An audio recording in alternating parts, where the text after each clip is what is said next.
Good morning વિદ્યાર્થી મિત્રો, અત્યાર સુધી આપણે વિદ્યુત ક્ષેત્રની વાત કરી અને એના આધારિત જે દાખલાઓ હતા એની ચર્ચા કરી.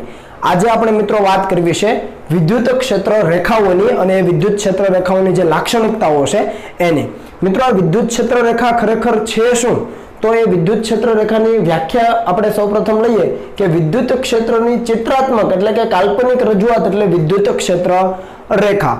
બરાબર છે. જે પણ વિદ્યુત ભાર છે એ એની આજુબાજુના વિસ્તારમાં છે પોતાનું ક્ષેત્ર ઉત્પન્ન કરતો હોય છે.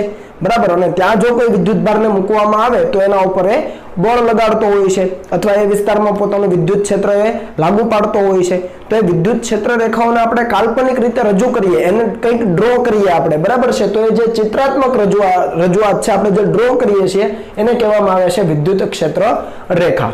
ઓકે, આવી વાત તમે નાના ધોરણમાં ચુંબકીય ક્ષેત્ર રેખાઓની વાત કરેલી. તમે એક ચુંબક લેતા હતા અને એની આજુબાજુના વિસ્તારમાં તમે ચુંબકીય ક્ષેત્ર રેખાઓ બનાવતા હતા. યાદ છે? એન માંથી નીકળીને એસ માં જાય. બરાબર છે. નીચે તરફ પણ એન માંથી નીકળીને એસ માં જાય. એવી તમે ચુંબકીય ક્ષેત્ર રેખા બનાવતા. સેમ ટુ સેમ વિદ્યુત ભાર માટે વિદ્યુત ક્ષેત્ર રેખાઓ આવે. એટલે શું વ્યાખ્યા થઈ? તો કે વિદ્યુત ક્ષેત્ર જે છે એની આપણે ચિત્રાત્મક રજૂઆત કરીએ, એને આકૃતિ સ્વરૂપે રજૂ કરીએ તો એને આપણે કહી શકીએ વિદ્યુત ક્ષેત્ર રેખા. તો આ વિદ્યુત ક્ષેત્ર રેખાની લાક્ષણિકતાઓ મિત્રો ઘણી બધી છે, પરીક્ષાની દ્રષ્ટિએ પણ અગત્યની છે, એટલે ખાસ ધ્યાન આપજો. પહેલી લાક્ષણિકતા છે કે વિદ્યુત ક્ષેત્ર રેખાઓ ધન વિદ્યુત ભારમાંથી બહાર નીકળે છે અને ઋણ વિદ્યુત ભારમાં દાખલ થાય છે. આ આકૃતિ આપણે ભણી ગયા છીએ. ધન વિદ્યુત ભાર માટે આપણે વાત કરેલી કે એની આજુબાજુના વિસ્તારમાં જો પરીક્ષણ વિદ્યુત ભાર મૂકવામાં આવે તો આ ધન વિદ્યુત ભાર એની નજીકમાં જે પરીક્ષણ વિદ્યુત ભાર હોય એના ઉપર બળ ક્યાં લગાડે? તો કે દૂર તરફ. કેમ કે બંને પોઝિટિવ, તો બળ દૂર તરફ, તો વિદ્યુત ક્ષેત્ર પણ દૂર તરફ. એવી રીતે કોઈ પણ બિંદુ પાસે આ ધન વિદ્યુત ભારની ફરતે કોઈ પણ બિંદુ પાસે તમે પરીક્ષણ વિદ્યુત ભાર મૂકો અને વિદ્યુત ક્ષેત્રનું મૂલ્ય અને દિશા શોધો તો દિશા તમને દૂર તરફની મળે. બરાબર. એટલે વિદ્યુત ક્ષેત્ર રેખાઓ ધન વિદ્યુત ભારમાંથી બહાર નીકળે છે. જોઈ શકો છો આકૃતિમાં. ઓકે, વિદ્યુત ક્ષેત્રને આપણે સદિશ તરીકે દર્શાવેલું છે, સદિશ ઈ તરીકે. અને એવી જ રીતે ઋણ વિદ્યુત ભારમાં દાખલ થાય છે. હવે આ ઋણ વિદ્યુત ભાર શેના માટે જુઓ, એની આજુબાજુના વિસ્તારમાં ધારો કે અહીંયા પરીક્ષણ વિદ્યુત ભાર મૂક્યો તો એ તો પોઝિટિવ હોવાનો, આ નેગેટિવ, પરીક્ષણ વિદ્યુત ભાર પોઝિટિવ, તો બળ ક્યાં લાગે? અંદર તરફ, એટલે કે માઇનસ ક્યુ, આ જે ઋણ વિદ્યુત ભાર છે એના તરફ અને બળ એ તરફ, તો વિદ્યુત ક્ષેત્રની દિશા પણ એ તરફ. એટલે કીધું છે કે ઋણ વિદ્યુત ભારમાં એ દાખલ થાય છે. બરાબર. બળ એ તરફ તો વિદ્યુત ક્ષેત્ર પણ એ તરફ આવે. ઓકે, આ વસ્તુ તમે જાણો છો, તો આ બંને વસ્તુ તમને ખ્યાલ છે. બીજું કે અહીંયા ધન વિદ્યુત ભાર હોય કે ઋણ વિદ્યુત ભાર હોય એની નજીકનો જ્યારે વિસ્તાર લેશો મિત્રો ત્યારે વિદ્યુત ક્ષેત્રનું મૂલ્ય વધારે છે. જુઓ, બંને કિસ્સામાં એરો આપણે મોટા દર્શાવેલા છે. એનો મતલબ શું કે આ જે વિદ્યુત ભારો છે એની નજીકના વિસ્તારમાં વિદ્યુત ક્ષેત્રનું મૂલ્ય વધારે છે. બરાબર છે. અંતર ઉપર ડિપેન્ડ કરે છે વિદ્યુત ક્ષેત્ર. આપણે જાણીએ છીએ કે Q/R², કારણ કે આ બંને બિંદુવત વિદ્યુત ભારો છે. તો જો અંતર ઓછું હોય તો વિદ્યુત ક્ષેત્રનું મૂલ્ય વધારે હોય, તો એરો મોટો છે એનો મતલબ કે નજીકના વિસ્તારમાં વિદ્યુત ક્ષેત્રનું મૂલ્ય વધારે છે. હવે એ વિદ્યુત ભારથી જેમ દૂર જઈએ એમ શું થશે? તો કે અંતર વધ્યું એનો મતલબ કે Q/R² મુજબ વિદ્યુત ક્ષેત્રનું મૂલ્ય ઘટે, અને મૂલ્ય ઘટે તો એરો આપણે નાના કરેલા છે. અહીંયા પણ એરો છે એ દૂરના વિસ્તારમાં નાના કરેલા છે. આ વાત ઓલરેડી આપણે આગળ પણ કરી ચૂક્યા છે. બરાબર. તો આ વસ્તુ તમે જાણો છો. તો શું સમજ્યા કે ધન વિદ્યુત ભારમાંથી જે વિદ્યુત ક્ષેત્ર રેખાઓ નીકળે છે એ ક્યાં છે? બહાર તરફ છે. એટલે કે ધન વિદ્યુત ભારથી દૂર તરફ છે, બહાર નીકળે, અને ઋણ વિદ્યુત ભારમાં એ દાખલ થતી હોય તેવું લાગે. આટલી વસ્તુ ક્લિયર? ઓકે. બીજું કે ધન વિદ્યુત ભારમાંથી નીકળતી આ જે વિદ્યુત ક્ષેત્ર રેખાઓ છે ક્યાં સુધી જાય છે? અનંત અંતર સુધી જાય છે. તમે જુઓ, અહીંયા હજુ ત્રીજો એરો બનાવો તો એનાથી નાનો, એમ અનંત અંતર સુધી તમે ચાલ્યા કરો તો તમને નાના એરો મળતા જાય અને એ અનંત સુધી ચાલે. તો એટલા માટે કીધું છે કે ધન વિદ્યુત ભારની વિદ્યુત ક્ષેત્ર રેખાઓ અનંત સુધી જાય છે, અનંત સુધી વિસ્તરે છે. અને આ જે ઋણ વિદ્યુત ભારની વિદ્યુત ક્ષેત્ર રેખાઓ છે એ ઋણ વિદ્યુત ભારમાં દાખલ થતી ક્ષેત્ર રેખાઓ અનંત અંતરથી આવતી હશે, કારણ કે અંદર દાખલ થાય છે તો આવતી ક્યાંથી હશે? તો આપણે ધારી શકીએ અનંત અંતરથી. તો આ પહેલી લાક્ષણિકતા છે, ખૂબ સિમ્પલ, સમજી શકો તમે. ક્લિયર? બીજી લાક્ષણિકતા જોઈએ. ચાલો, જેવી રીતે તમે ચુંબકીય ક્ષેત્ર રેખાઓ લેતા હતા, તમને યાદ હોય તો ગજ્યો ચુંબક લેતા હતા. આ ગજ્યો ચુંબક છે, N છેડો, S છેડો, અને તમે પેલી મેગ્નેટિક સોય, ચુંબકીય સોય મૂકતા હતા અને જુદા જુદા બિંદુ એનું કોણાવર્તન લેતા હતા. તો ફરતે અહીંયાથી લઈને આ રીતે તમે કોણાવર્તન લેતા હતા તો એ બધા બિંદુઓને જોડતા તમને એક સળંગ વક્ર મળતો હતો, એને તમે ચુંબકીય ક્ષેત્ર રેખા કહેતા હતા. N થી S તરફ. ક્યાં? N થી S તરફ. યાદ છે? એવું જ કંઈક અહીંયા કરવાનું છે. જુઓ, અહીંયા આપણે અલગ અલગ અસર લીધી ધન અને ઋણ વિદ્યુત ભારની. હવે બંને સંયુક્ત રીતે હોય. જુઓ, ધન અને ઋણ બંને સાથે છે અને અમુક અંતરે ગોઠવેલા છે. એ અંતર કેટલું છે એની ચિંતા નથી કરવી આપણે, પણ અમુક અંતરે ગોઠવેલા છે. અને હવે આપણે જોઈએ કે ધારો લો કે આ પી બિંદુ છે, ત્યાં મને વિદ્યુત ક્ષેત્ર જોઈએ છે, તો આ પી બિંદુ પાસે કોના કારણે હોય? તો કે પોઝિટિવના કારણે પણ હોય, નેગેટિવના કારણે પણ હોય. કઈ દિશામાં? તો આપણને ખ્યાલ છે કે પી બિંદુ પાસે પ્લસ ક્યુ ના કારણે બંનેને જોડતી રેખા પર ધ્યાન આપજો. સપોઝ કે આ બંનેને જોડતી રેખા, તો બંનેને જોડતી રેખા પર ક્યાં હશે? દૂર તરફ હશે. અહીંયા આપણે લખીએ ઈ પોઝિટિવ, આ દિશામાં સદિશ સાથે. ઓકે, ધન વિદ્યુત ભારના કારણે વિદ્યુત ક્ષેત્ર ઈ પ્લસ કીધું છે મેં, અને ઋણ વિદ્યુત ભારના કારણે પી બિંદુ પાસે ક્યાં હોય? તો આપણને ખબર છે કે બંનેને જોડતી રેખા પર અહીંયા પોઝિટિવ વિદ્યુત ભાર હોય પરીક્ષણ, આ નેગેટિવ છે, તો વિદ્યુત ક્ષેત્રની દિશા આ બાજુ હોય અને આપણે લખી શકીએ ઈ નેગેટિવ અથવા ઈ માઇનસ સદિશ. ખ્યાલ આવે છે? પી બિંદુ પાસે ધન વિદ્યુત ભારના કારણે એ પ્લસ સદિશ આ દિશામાં અને ઋણ વિદ્યુત ભારના કારણે પી બિંદુ પાસે અંદર તરફની દિશામાં, આ કિસ્સા મુજબ, આ કન્સેપ્ટ મુજબ. ઓકે, તો આ બે આપણને સદિશો મળે છે, તો પરિણામી સદિશ ક્યાં હોય? તો તમે કહેશો કે ભાઈ આનો આપણે સબાચો પૂરો કરી લઈએ ભાઈ, બરાબર છે. અને આવો એક સદિશ આપણે અહીંયા પણ બનાવીએ. સમજાય છે ને? સબાચો પૂરો કરો અને તમે શું બનાવશો? તો આ જે વિકર્ણ છે એ વિકર્ણ તમે બનાવી દો એટલે તમને શું મળી જાય? તો એ તમને પરિણામી વિદ્યુત ક્ષેત્રનું મૂલ્ય આપી દે.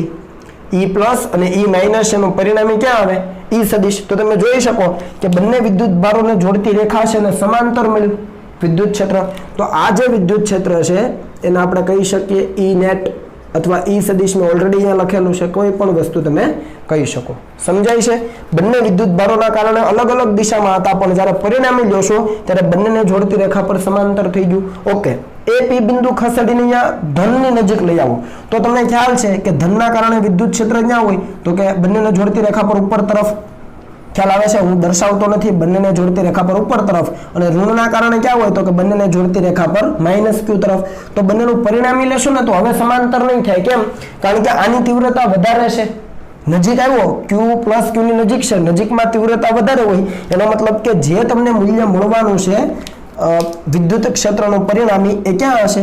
તો એ સમાંતર નહીં હોય, પણ કંઈક આ રીતે હશે. તમે જુઓ અહીંયા સમાંતર છે, એના કરતા કંઈક ઉચકાયેલો સદિશ છે. તો આ કેવું હશે? આપણી પાસે ઈ નેટ હશે પી બિંદુ પાસે, સોરી P1 પાસે. ખ્યાલ આવે છે? એવી જ રીતે P3 પાસે વિચારો. તો P3 ક્યાં છે? માઇનસ ક્યુ ની નજીક છે. હવે માઇનસ ક્યુ પાસે આ અહીંયા માઇનસ ક્યુ ની નજીક છે એટલે કે વિદ્યુત ક્ષેત્ર માઇનસ ક્યુ નું વધારે હશે અને પ્લસ ક્યુ થી દૂર છે, તો પ્લસ ક્યુ ના કારણે ઓછું હશે. ફરીથી બંનેનું પરિણામી લેશો એટલે તમને ક્યાં મળશે? તો આનું છે આ બંનેને જોડતી રેખા પર નીચે તરફ અને આનું આના કારણે ક્યાં મળશે? P3 પાસે દૂર તરફ. તો પરિણામી તમને કંઈક આ દિશામાં મળશે. મિત્રો હું અહીંયા દર્શાવું છું દિશા, એ દિશા તમને કંઈક અહીંયા મળે. તો આ છે આપણું ઈ નેટ. ખ્યાલ આવે છે? એવી રીતે તમે P4 પાસે વિચારી શકો કે અંદર તરફની દિશામાં હશે. P2 પાસે તમે વિચારી શકો ક્યાં હશે? તો P2 પાસે પ્લસ ક્યુ ના કારણે પણ હોય, માઇનસ ક્યુ ના કારણે પણ હોય, તો એ દિશા કંઈક આ રીતે હશે. અને તમે જુઓ પ્લસ ક્યુ થી શરૂ કરો, એરો છે એ આ રીતે છે, પેલા ઉપર છે, સૌથી નજીક હોય તો આ રીતે હોય એરો, આ રીતે. પછી ધીમે ધીમે ધીમે ધીમે ધીમે ધીમે ધીમે ધીમે ફરતો ફરતો ફરતો ક્યાં જતો રહેશે? ક્યુ બાજુ ઉડી જાય છે. જુઓ ફરીથી આ પ્લસ ક્યુ માંથી બહાર નીકળે, આવી રીતે ચાલે, તો આ એરો છે આ રીતે ચાલતો જાય. જુઓ તો આ જે એરો દર્શાવે છે ખરેખર શું છે? તો કે વિદ્યુત ક્ષેત્ર રેખા જ છે. ખરેખર વિદ્યુત ક્ષેત્રની દિશા છે, પણ એ દરેક બિંદુઓ આ P2, P1, P3, P4 આવા તો અનેક બિંદુઓ હોય. તો આ દરેક બિંદુમાંથી આ જે બ્લુ તમે સળંગ વક્ર જોઈ રહ્યા છો મિત્રો, એ સળંગ વક્રને કહેવામાં આવે છે વિદ્યુત ક્ષેત્ર રેખા. શું કહેવામાં આવે છે? વિદ્યુત ક્ષેત્ર રેખા. આવી રીતે તમે આ જે વિદ્યુત ભારો છે એની નીચેના વિસ્તારમાં પણ દર્શાવી શકો. તો એની દિશા ક્યાં છે? તમે જુઓ પ્લસ ક્યુ થી માંડીને એરા ક્યાં છે? આ રીતે છે. તો પ્લસ ક્યુ થી માંડીને માઇનસ ક્યુ તરફ. ખ્યાલ આવે છે કે નથી આવતો? બરાબર. તો એ જ વસ્તુ આપણે લીધી છે કે વિદ્યુત ક્ષેત્ર રેખાઓ એ પરિણામી વિદ્યુત ક્ષેત્ર દર્શાવે છે. તમે જુઓ આ એરો છે શું છે? તો કે પરિણામી ક્ષેત્ર છે. બંનેના કારણે અલગ અલગ દિશામાં હોય, પણ આ પરિણામી વિદ્યુત ક્ષેત્ર દર્શાવે છે. ખ્યાલ આવે છે? તો આ વસ્તુને ખાસ ધ્યાનમાં રાખજો કે વિદ્યુત ક્ષેત્ર રેખાઓ હંમેશા પરિણામી વિદ્યુત ક્ષેત્ર દર્શાવતી હોય છે. ઓકે, તો આ બીજો પોઈન્ટ થયો. જેવી રીતે ચુંબકીય ક્ષેત્ર રેખા હતી એવી જ રીતે અહીંયા વિદ્યુત ક્ષેત્ર રેખા દર્શાવી. ત્રીજો પોઈન્ટ જોઈએ કે આપેલા બિંદુ પાસે વિદ્યુત ક્ષેત્ર રેખાને દોરેલો સ્પર્શક એ તે બિંદુ પાસે પરિણામી વિદ્યુત ક્ષેત્રની દિશા દર્શાવે છે. તમે જુઓ વિદ્યુત ક્ષેત્ર રેખાને દોરેલો સ્પર્શક, સૌથી પહેલા વિદ્યુત ક્ષેત્ર રેખા એક દર્શાવી છે, વિદ્યુત ક્ષેત્રનું મૂલ્ય છે E અને એમાંનું કોઈ એક બિંદુ લીધું P. તો આ P બિંદુ પાસે, આપેલા બિંદુ પાસે વિદ્યુત ક્ષેત્ર રેખાને દોરેલો સ્પર્શક એ બિંદુ પાસે પરિણામી વિદ્યુત ક્ષેત્રની દિશા દર્શાવે. એનો મતલબ કે P બિંદુ પાસે જો દિશા મને જોઈતી હોય તો શું કરવું પડે? તો P બિંદુ પાસે આ જે વિદ્યુત ક્ષેત્ર રેખા છે એને એક સ્પર્શક બનાવવો પડે. તો આ જે છે એ P બિંદુ પાસે આપણને વિદ્યુત ક્ષેત્રનું મૂલ્ય આપે. ફરીથી રિપીટ કરું, આપેલા બિંદુ પાસે આ જે વિદ્યુત ક્ષેત્ર રેખા છે એના પર આપેલા બિંદુ પાસે આપણને વિદ્યુત ક્ષેત્રની દિશા જોઈએ છે તો શું કરવું પડે? તો કે આપેલા બિંદુ પાસે સ્પર્શક બનાવો, અહીંયા દોરેલો સ્પર્શક, એ સ્પર્શક તમે બનાવો તો એ સ્પર્શક એ બિંદુ પાસે એટલે કે P બિંદુ પાસે પરિણામી વિદ્યુત ક્ષેત્રની દિશા આપે. એવી રીતે તમે બીજું કોઈ બિંદુ લઈ લો. ધારી લો કે મિત્રો અહીંયા આપણે બિંદુ લઈએ Q. ધ્યાન આપજો. તો Q બિંદુ પાસે પરિણામી વિદ્યુત ક્ષેત્રની દિશા ક્યાં? તો તમે અહીંયા સ્પર્શક બનાવી દો અને તો અહીંયા Q બિંદુ પાસે પરિણામી વિદ્યુત ક્ષેત્રની દિશા અલગ છે. જુઓ બંને EQ અને EP જુઓ અલગ છે. અહીંયા કોઈ ત્રીજું બિંદુ તમે લઈ લો તો ત્યાં દિશા અલગ થઈ. ખ્યાલ આવે છે? એટલે જે તે બિંદુ પાસે આપણને વિદ્યુત ક્ષેત્રની દિશા જોઈતી હોય તો ત્યાં સ્પર્શક બનાવી દેવાનો. અહીંયા એ જ વસ્તુ છે. જુઓ તમને જો ધ્યાન પડતું હોય તો અહીંયા સ્પર્શક બનાવ્યો છે. અહીંયા પણ સ્પર્શક આવી રીતે છે સમક્ષિતિજ, તો એ સ્પર્શક છે. અહીંયા પણ સ્પર્શક. P3 પાસે શું છે? તો કે સ્પર્શક છે. એવી રીતે તમે P4 પાસે જુઓ સ્પર્શક. એટલે જે તે વિદ્યુત ક્ષેત્ર રેખા છે એના જે તે બિંદુ પાસે તમને દિશા જોઈએ છે તો શું કરવું પડે? તો કે તમારે સ્પર્શક બનાવવો પડે. આટલી વસ્તુ સમજી લો. ક્લિયર? તો આ મુદ્દો પણ ક્લિયર છે. આગળ વધીએ. અહીંયા બે વિદ્યુત ક્ષેત્ર રેખાઓ આપી છે અને બંનેને ક્રોસ કરેલી છે, પણ અહીંયા આપણને એવું કીધું છે કે બે વિદ્યુત ક્ષેત્ર રેખાઓ ક્યારેય એકબીજીને છેદતી નથી. ખાસ ધ્યાન રાખજો. બે વિદ્યુત ક્ષેત્ર રેખાઓ ક્યારેય એકબીજાને છેદતી નથી. કારણ કે જો બે વિદ્યુત ક્ષેત્ર રેખાઓ એકબીજાને છેદે તો છેદન બિંદુ પાસે પરિણામી વિદ્યુત ક્ષેત્રની બે દિશા મળે, જે શક્ય નથી. અહીંયા જુઓ બે વિદ્યુત ક્ષેત્ર રેખાઓ આપી છે 1 અને 2, બરાબર છે. અહીંયા છેદન બિંદુ છે બિંદુ P. હવે આ P બિંદુ પાસે તમે વિદ્યુત ક્ષેત્રની દિશા શોધો તો શું થશે? તો કે આ પહેલાના કારણે ક્યાં હશે? તો કે સ્પર્શકની દિશામાં. તો સ્પર્શક બનાવીએ પહેલાને તો આ દિશામાં મળે. ખ્યાલ આવે છે? તો E1 થાય.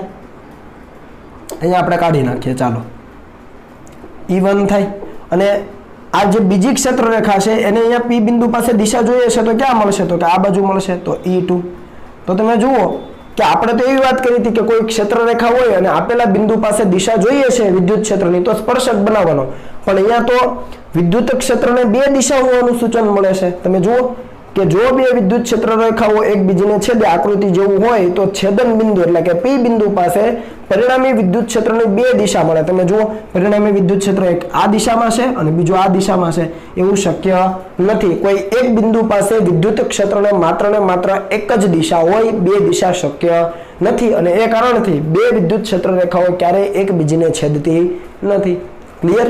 આ મુદ્દો જુઓ 5 નંબર કે જ્યાં વિદ્યુત ક્ષેત્ર રેખાઓ ગીચોગીચ હોય ત્યાં વિદ્યુત ક્ષેત્રની પ્રબળતા વધારે અને જ્યાં વિદ્યુત ક્ષેત્ર રેખાઓ છૂટી હોય ત્યાં વિદ્યુત ક્ષેત્રની તીવ્રતા ઓછી હોય છે. તો તમે જુઓ અહીંયા એક વિદ્યુત ક્ષેત્ર મેં દર્શાવ્યું છે અને તમે જોઈ શકો કે આ વિસ્તાર જે છે એ બિંદુની નજીકનો વિસ્તાર, ત્યાં વિદ્યુત ક્ષેત્ર રેખાઓ નજીક છે. એટલે કે વિદ્યુત ક્ષેત્રની પ્રબળતા કેવી હશે? તીવ્રતા વધારે હશે. કેમ કે વિદ્યુત ક્ષેત્ર રેખાઓ ગીચોગીચ છે, નજીક છે.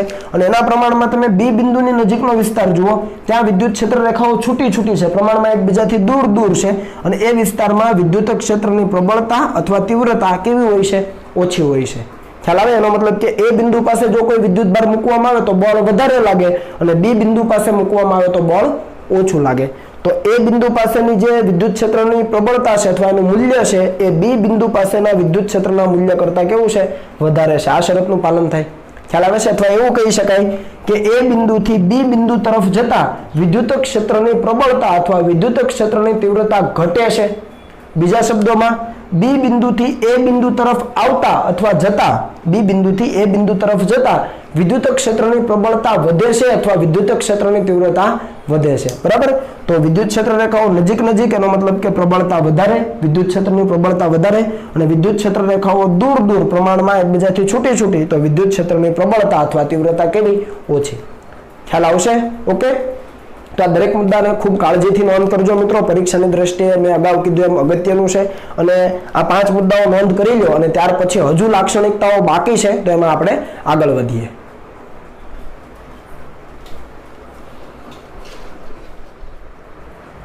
ચાલો મિત્રો, વિદ્યુત ક્ષેત્ર રેખાની જે પાંચમી લાક્ષણિકતા જોઈ એમાં જ આપણે કન્ટિન્યુ આગળ વધીએ તો આપણને કીધું છે કે સમાન વિદ્યુત ક્ષેત્ર દર્શાવતી વિદ્યુત ક્ષેત્ર રેખાઓ એકબીજાને સમાંતર અને એકબીજાથી સમાન એટલે કે સરખા અંતરે આવેલ હોય છે.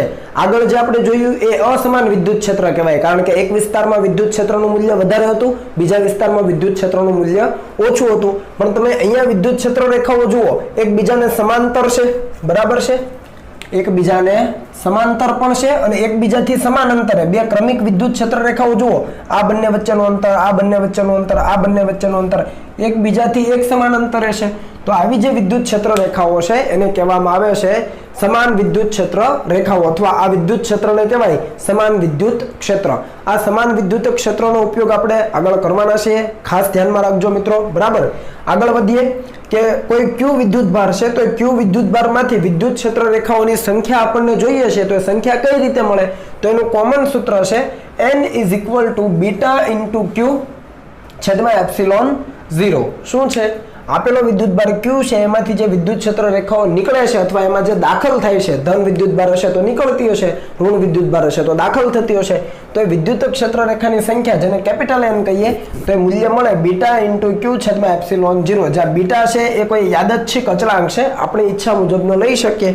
મોટા ભાગે જનરલી અને સામાન્ય રીતે 1 તરીકે લેવામાં આવે. તો બીટા = 1, q એટલે જે તે વિદ્યુત ભાર છે એનું મૂલ્ય, બરાબર છે, અને એપ્સિલોન 0 તો અચળ છે. એનો મતલબ કે ક્ષેત્ર રેખાઓની સંખ્યા n છે એ પ્રોપોર્શનલ ટુ q થઈ ગયું, કેમ કે એપ્સિલોન 0 અચળ છે.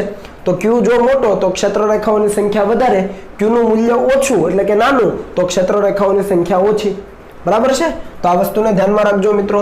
6 નંબરની લાક્ષણિકતા કંઈક આવી છે કે સ્થિર વિદ્યુત ભારની વિદ્યુત ક્ષેત્ર રેખાઓ ક્યારેય બંધ ગાળો રચતી નથી. ખાસ ધ્યાન રાખજો, ફરીથી રિપીટ કરું છું, સ્થિર વિદ્યુત ભારની વિદ્યુત ક્ષેત્ર રેખાઓ ક્યારેય બંધ ગાળો રચતી નથી. તમે અહીંયા જુઓ આકૃતિમાં એક વિદ્યુત ભાર છે q, અને ધારી લો કે એની જે ક્ષેત્ર રેખા છે બંધ ગાળો રચે છે. સપોઝ માની લો અત્યારે, બરાબર છે, સમઘડી દિશામાં આપણે ચાલીએ છીએ તો તમે જોઈ શકો કે આ જે વિદ્યુત ભાર છે, ધારી લો કે પોઝિટિવ છે, તો પોઝિટિવ હોય તો એનામાંથી ક્ષેત્ર રેખાઓ બહાર નીકળતી હોય, બરાબર છે, ક્ષેત્ર રેખા બહાર નીકળે. અને હવે તમે જુઓ અહીંયા છે આ ક્ષેત્ર રેખા બહાર નીકળીને વર્તુળાકાર માર્ગે બંધ ગાળો રચીને ફરીથી એ જ વિદ્યુત ભારમાં દાખલ થાય છે.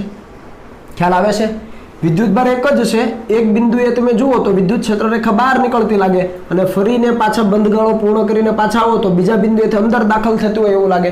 તો એક જ વિદ્યુત ભાર માટે વિદ્યુત ક્ષેત્ર રેખા બહાર પણ નીકળે અને એનામાં દાખલ પણ થાય એવું તો શક્ય નથી. જો ધન વીજભાર હોય તો બધી ક્ષેત્ર રેખા બહાર જ નીકળે અને ઋણ વીજભાર હોય તો બધી ક્ષેત્ર રેખા અંદર દાખલ થાય. પણ અહીંયા તો બહાર પણ નીકળે છે અને ફરીને પાછા આવીએ તો અંદર પણ દાખલ થાય છે. એક જ વિદ્યુત ભાર માટે બંને શરતો ક્યારેય શક્ય જ ન હોય. એટલે અહીંયા કીધું છે કે સ્થિર વિદ્યુત ભારની વિદ્યુત ક્ષેત્ર રેખાઓ ક્યારેય બંધ ગાળો રચતી નથી. આવો બંધ ગાળો ક્યારેય મળે નહીં. ખ્યાલ આવે છે? કારણ કે જો સ્થિર વિદ્યુત ભારની વિદ્યુત ક્ષેત્ર રેખાઓ બંધ ગાળો રચે તો તેનો અર્થ એ થાય કે વિદ્યુત ક્ષેત્ર રેખાઓ જે વિદ્યુત ભારમાંથી બહાર નીકળે છે, આ બિંદુ જુઓ બહાર નીકળે છે, તે જ વિદ્યુત ભારમાં પાછી સમાઈ જાય છે. જે વિદ્યુત ભારમાંથી ક્ષેત્ર રેખા બહાર નીકળે ત્યાંથી બંધ ગાળો રચીને પાછી ત્યાં જ સમાઈ જાય, જે શક્ય નથી.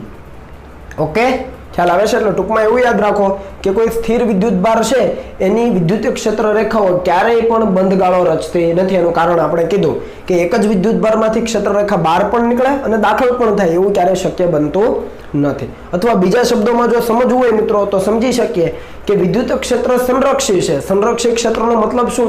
તો એવું ક્ષેત્ર કે જેમાં આપણે એક બિંદુથી બીજા બિંદુ સુધી જઈએ તો એ એક બિંદુથી બીજા બિંદુ સુધી જવા માટે કરેલું કાર્ય છે એ માર્ગ પર આધારિત ન હોય, માત્ર ને માત્ર પ્રારંભિક અને અંતિમ સ્થાન પર આધારિત હોય. એને આપણે સંરક્ષી ક્ષેત્ર કહેતા હતા, બરાબર? અને કુલમ બળ છે એ સંરક્ષી બળ છે. તો વિદ્યુત ક્ષેત્ર પણ એક પ્રકારનું બળ જ છે મિત્રો. એકમ ધન વિદ્યુત ભાર પર લાગતું બળ એટલે વિદ્યુત ક્ષેત્ર. તો વિદ્યુત ક્ષેત્રને બળ કહી શકીએ. અને એ કારણથી આપણે કીધું છે કે વિદ્યુત ક્ષેત્ર સંરક્ષી છે. સંરક્ષી હોવાનો મતલબ શું? તો એની બીજી પ્રોપર્ટી એવી પણ હતી કે તમે એક બિંદુથી શરૂ કરો અને કોઈ બંધ માર્ગે આવો છો અને ફરીથી પાછા એ જ બિંદુ પર આવો તો બંધ માર્ગ દરમિયાન થયેલું કુલ કાર્ય કેવું હોય? શૂન્ય હોય. યાદ છે? તો એ જ વસ્તુ છે કે જો વિદ્યુત ક્ષેત્ર સંરક્ષી હોય અને ઓલરેડી છે જ, એટલે સંરક્ષી ક્ષેત્ર હોવાથી ઇન્ટિગ્રેશન E.dl = 0 થવું જોઈએ. આનો મતલબ શું? તો આનો મતલબ શબ્દોમાં એવો થાય, લખવો હોય તો લખી લેજો કે વિદ્યુત ક્ષેત્રનું બંધ માર્ગ પરનું રેખા સંકલન શું થાય? વિદ્યુત ક્ષેત્રનું બંધ માર્ગ પરનું રેખા સંકલન, ઈ એટલે વિદ્યુત ક્ષેત્ર. આ ઇન્ટિગ્રેશન નામ ક્લોઝ કર્યું છે, રાઉન્ડ કર્યો છે, એનો મતલબ કે બંધ માર્ગ. વિદ્યુત ક્ષેત્રનું આ બંધ માર્ગ પરનું આ ડીએલ એટલે રેખા સંકલન. કોઈ પણ એક માર્ગ હોય તો એને નાના નાના નાના ટુકડામાં વિભાજિત કરી દઈએ અને એ સમગ્ર માર્ગ ઉપર આપણે સંકલન લેવાનું. એ કેવું થવું જોઈએ? તો એ 0 થવું જોઈએ. જો આવું થાય તો એ વિદ્યુત ક્ષેત્ર કેવું કહેવાય? સંરક્ષિત ક્ષેત્ર છે એવું કહેવાય. તો આપણે લખી શકીએ કે સંરક્ષિત ક્ષેત્ર માટે F ડોટ ડીએલ આ ડોટ ગુણાકાર છે એટલે કયો આવે? સાઇન કે કોસ? કોસ આવે. તો W is equal to integration F dot DL is equal to 0. એનો મતલબ કે બળનું આપેલા બંધ માર્ગ પરનું રેખા સંકલન 0 થવું જોઈએ જો સંરક્ષિત બળ અથવા સંરક્ષિત ક્ષેત્ર હોય તો. બરાબર? તો વિદ્યુત ક્ષેત્ર પણ એક પ્રકારનું બળ જ છે, એકમ ધન વિદ્યુત ભાર પર લાગતું બળ. તો લખી શકીએ આપણે વિદ્યુત ક્ષેત્રનો બંધ માર્ગ પરનું રેખા સંકલન ઇઝ ઇક્વલ ટુ 0. ટૂંકમાં ઇન્ટિગ્રેશન ઓવર ક્લોઝ પાથ એટલે કે બંધ માર્ગ પર સંકલન E dot DL is equal to 0. આ ડોટ છે એનો મતલબ કે E નું મૂલ્ય ડીએલ નું મૂલ્ય બંને વચ્ચેનો ખૂણો cos થીટા, જ્યાં થીટા છે સદિશ E અને સદિશ ડીએલ વચ્ચેનો ખૂણો. બરાબર? એ કેવું થવું જોઈએ? તો આવી શરતનું પાલન થવું જોઈએ. તો સમજી લો શું થાય છે. હવે ધારો કે આપણે બંધ માર્ગ લઈએ, બંધ માર્ગ ઉપર જોઈએ. આપણે અહીંયા કીધું કે બંધ ગાળો રચતી નથી, પણ ફરીથી આ જે બીજી શરત છે એના આધારે પણ સમજીએ કે ધારો કે બંધ ગાળો રચે છે કોઈ વિદ્યુત ભારની વિદ્યુત ક્ષેત્ર રેખા. હવે તમે જુઓ આ બિંદુથી આ જે છે આટલો નાનકડો ભાગ એને ડીએલ લઈ શકાય? ડીએલ સદિશ. બરાબર? નાના નાના ખંડમાં વિભાજિત કરી દો આખા સમગ્ર માર્ગને તો દરેક જે ભાગ છે એને ડીએલ સદિશ લખી શકાય, નાના નાના ખંડ. બરાબર? અને એના પર વિદ્યુત ક્ષેત્ર કઈ દિશામાં? તો એના પર વિદ્યુત ક્ષેત્ર પણ નીચેની દિશામાં. એટલે ડીએલ પણ એ દિશામાં, વિદ્યુત ક્ષેત્ર પણ એ દિશામાં. આપણે જે દિશામાં ચાલીએ એ દિશામાં સ્થાનાંતર સદિશ લેવાનો થાય. આ ડીએલ ખરેખર સૂક્ષ્મ સ્થાનાંતર સદિશ છે. તો ડીએલ પણ એ દિશામાં, વિદ્યુત ક્ષેત્ર પણ એ દિશામાં. તો બંને વચ્ચેનો ખૂણો થીટા કેટલો? 0. તો લખ્યું છે E dl cos 0. cos 0 1 થાય. તો આનું મૂલ્ય તમારું 1 થઈ ગયું. ધારી લઈએ કે આ જે ડીએલ છે એના ઉપર વિદ્યુત ક્ષેત્ર અચળ છે તો એને બહાર કાઢી શકાય. તો ઇન્ટિગ્રેશન ડીએલ થાય. ઇન્ટિગ્રેશન ડીએલ એટલે આવા નાના નાના જેટલા સૂક્ષ્મ ખંડ લીધા છે આપણે એ દરેકનો શું કરવો પડે? સરવાળો કરવો પડે. અને સમગ્ર માર્ગ ઉપર સતત રીતે પથરાયેલા છે એટલે એનું સંકલન થાય. તો આખું સંકલન આ તમે લઈ લો. ધારો કે વર્તુળ માર્ગની ત્રિજ્યા છે તમારી પાસે r છે, જે બંધ માર્ગ છે બંધ ગાળો એની ત્રિજ્યા r. તો આખું સંકલન તમે લો તો આખું લંબાઈ કેટલી થાય? 2πr. તો E into 2πr. જુઓ વિદ્યુત ક્ષેત્ર તો શૂન્ય ન હોય, આ ત્રિજ્યા પણ શૂન્ય ન હોય, 2π તો અચળ છે. તો આખું પદ છે શૂન્ય નથી, એનો મતલબ કે ઇઝ નોટ ઇક્વલ ટુ 0. જો આવી રીતનો બંધ ગાળો રચાતો હોય આપેલા વિદ્યુત ભાર માટે, વિદ્યુત ક્ષેત્ર રેખા જો બંધ ગાળો રચતી હોય તો વિદ્યુત ક્ષેત્રનું જે રેખા સંકલન છે કેવું થાય છે? Non zero. આપણે તો ખરેખર કીધું જો વિદ્યુત ક્ષેત્ર સંરક્ષિત હોય તો 0 થવું જોઈએ, પણ અહીંયા એવું થતું નથી થતું. એનો મતલબ શું? કે વિદ્યુત ક્ષેત્ર છે જે આપણે સ્થિર વિદ્યુત ભાર માટે કહીએ છીએ, આ કયો વિદ્યુત ભાર માટે એની જે વિદ્યુત ક્ષેત્ર રેખા છે એ બંધ ગાળો રચતી હોવી જોઈએ નહીં. અલ્ટિમેટલી એવું સમજી લો કે કોઈ પણ સ્થિર વિદ્યુત ભાર છે એની વિદ્યુત ક્ષેત્ર રેખા ક્યારેય બંધ ગાળો ન રચે. સિમ્પલ. ઓકે, ચાલો આગળ વધીએ મિત્રો. આપણને કીધું છે કે એકબીજાથી સમાન અંતરે આવેલ ત્રિજ્યાવર્તી વિદ્યુત ક્ષેત્ર રેખાઓ શક્ય નથી. ત્રિજ્યાવર્તી એટલે જુઓ આજે મેં બેન્ડ કરેલી અહીંયા છે તમે જુઓ એકબીજાથી સમાન અંતરે. આ અંતરો જુઓ, બે ક્રમિક ક્ષેત્ર રેખાઓ વચ્ચેના અંતરો જુઓ એક સમાન છે. એક સમાન અંતરે આવેલી ત્રિજ્યાવર્તી, આ તમે બેન્ડ થઈ ગયેલી છે અને સમજી શકો આ ત્રિજ્યાવર્તી વિદ્યુત ક્ષેત્ર રેખાઓ છે એવી રેખાઓ શક્ય નથી. શા માટે શક્ય નથી? તો ફરીથી આપણે જોવાનું કે જો આ શરતનું પાલન થતું હોય તો એ શક્ય છે. વિદ્યુત ક્ષેત્રનું બંધ માર્ગ પરનું રેખા સંકલન જો શૂન્ય થતું હોય integration E dot DL is equal to 0 તો એ ક્ષેત્ર રેખાઓ શક્ય છે. અને જો આવી પરિસ્થિતિ આવતી હોય નોટ ઇક્વલ ટુ 0 આવે તો એ શક્ય નથી. તો જોઈએ આપણે એના માટે અહીંયા મેં એક બંધ માર્ગ લીધો છે તમે જોઈ શકો છો અને અહીંયા એક બિંદુ કીધું છે એ બિંદુ. તો એ બિંદુથી શરૂ કરીને સમઘડી દિશામાં ચાલતા ચાલતા ફરીથી એ બિંદુ પાસે આવીએ તો જે બિંદુથી શરૂ કર્યું છે ત્યાંથી ફરીને બંધ ગાળો પૂરો કર્યો ને એ જ બિંદુ પર પાછા આવીએ તો બંધ માર્ગ પરનું વિદ્યુત ક્ષેત્રનું રેખા સંકલન કેવું થવું જોઈએ? શૂન્ય. જોઈએ શૂન્ય થાય છે કે નહીં. તો અહીંયા પહેલા કિસ્સામાં વાત કરો. ચાલો અહીંયાથી આ ઉપરનો જે માર્ગ છે ત્યાં આપણે કાર્ય કહીએ W1. તો જે દિશામાં આપણે ચાલીએ છીએ એ જ દિશામાં ક્ષેત્ર છે. જે દિશામાં ચાલીએ એ દિશામાં ક્ષેત્ર છે, dl પણ એ દિશામાં, e પણ એ દિશામાં, તો θ 0 તો ઇન્ટિગ્રેશન e ડોટ dl થાય પોઝિટિવ. તો જુઓ ઇન્ટિગ્રેશન e dl cos 0 1 થઈ ગયું.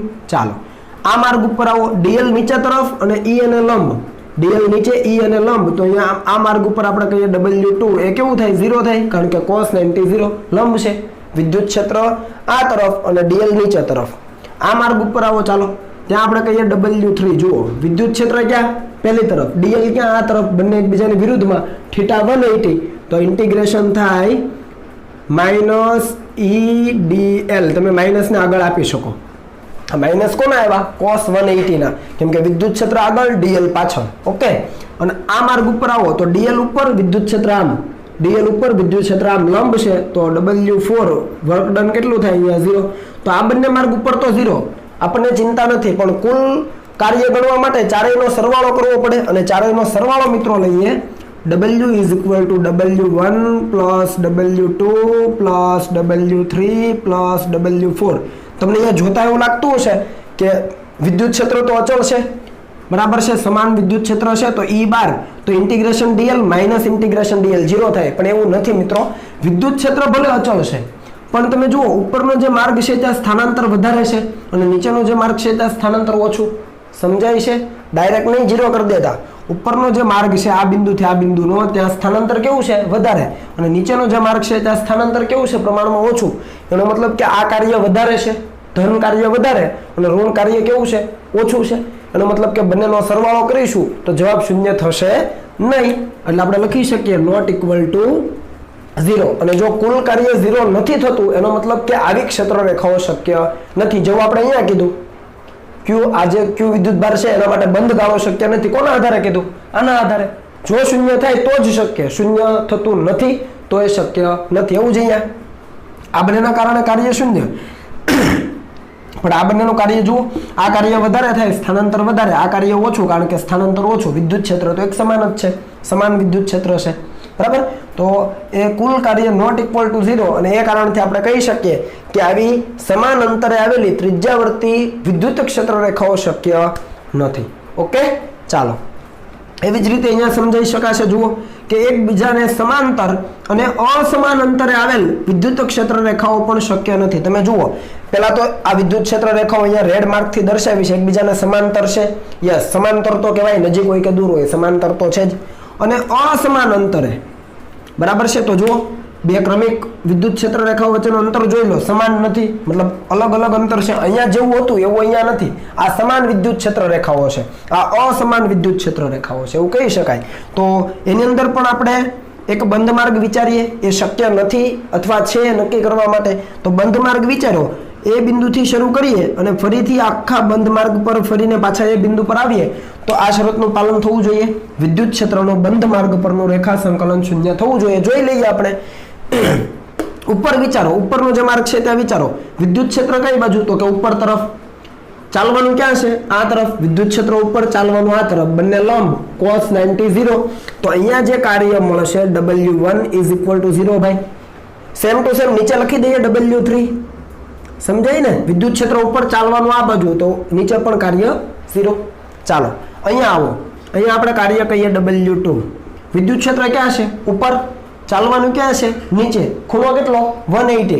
તો એ -12 કાઢી લઈએ બંધ માર્ગ પર E ડોટ dl, પણ અહીંયા આપણે ઓલરેડી cos 180 લીધું છે, તો ખાલી મૂલ્ય જ લખવાનું થશે E dl. ખ્યાલ આવે છે?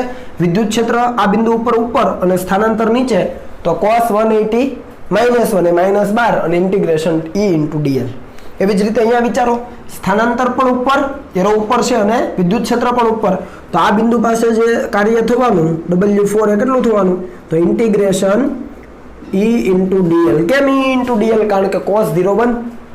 તો ફરીથી તમે જુઓ કુલ કાર્ય કેટલું? તો આપણે લખી શકીએ કે કુલ કાર્ય W is equal to W1 plus W2 plus W3 plus W4. જો આનો સરવાળો શૂન્ય થાય તો આવી ક્ષેત્ર રેખાઓ શક્ય છે, અન્યથા નહીં. તો જોઈએ, આ બંને તો 0 જ છે. આ બંનેનું વિચારો. dl તો અહીંયા જેટલી લંબાઈ છે સ્થાનાંતર એટલું જ અહીંયા, એટલે આ કિસ્સામાં dl સરખું થયું, ઉપર E સરખું હતું આ બંને કિસ્સામાં, પણ અહીંયા dl સરખું, અહીંયા જેટલું સ્થાનાંતર એટલું જ અહીંયા. ડીએલ સરખું, પણ વિદ્યુત ક્ષેત્ર જુઓ આ વિસ્તારમાં પ્રબળ છે કેમ કે ક્ષેત્ર રેખાઓ ગીચોગીચ છે, એનું મૂલ્ય આ વિસ્તારમાં વધારે અને આ વિસ્તારમાં ઓછું, તો એનો મતલબ કે W4 વધારે છે મૂલ્યમાં અને W2 કેવા છે, ઓછા છે અને બાદબાકી છે, પણ જવાબ તમે જ્યારે લાવશો ત્યારે પોઝિટિવ જ આવવાનો, એનો મતલબ કે ઇઝ નોટ ઇક્વલ ટુ 0. ફરીથી આનું મૂલ્ય છે એ વધારે થશે કારણ કે આ વિસ્તારમાં વિદ્યુત ક્ષેત્ર વધારે છે, પ્રબળ છે, અને આ વિસ્તારમાં વિદ્યુત ક્ષેત્ર ઓછું છે, નિર્બળ છે, તો આનું W4 નું મૂલ્ય વધારે, W2 નું મૂલ્ય ઓછું. આ ઋણ મૂલ્ય છે, આ ધન મૂલ્ય છે, નિશાની સાથે લખવાનું, તો જવાબ છે તમારું નોટ ઇક્વલ ટુ 0 થશે લોજિકલી. બરાબર છે. તો ફરીથી કુલ કાર્ય છે શૂન્ય થતું નથી, એનો મતલબ કે આવી વિદ્યુત ક્ષેત્ર રેખાઓ શક્ય બને નહીં. શક્ય બનવા માટે કઈ શરતનું પાલન થવું જોઈએ, તો કે આ શરતનું પાલન થવું જોઈએ. સિમ્પલ. બરાબર. તો આ હતી વિદ્યુત ક્ષેત્ર રેખાઓની લાક્ષણિકતાઓ મિત્રો. આવી જ લાક્ષણિકતાઓ જ્યારે આપણે ચુંબકીય ક્ષેત્ર રેખાઓ ભણીશું ચુંબકત્વ અને દ્રવ્યમાં ત્યારે આપણે લઈશું, પણ અત્યાર માટે તમે આ વિદ્યુત ક્ષેત્ર રેખાઓની જે પણ લાક્ષણિકતાઓ આપણે લીધી એને ખૂબ સારી રીતે તૈયાર કરજો. પરીક્ષાની અંદર મિત્રો આ પૂછવામાં આવે છે. બરાબર. તો હવે તમે કોપી કરી લો.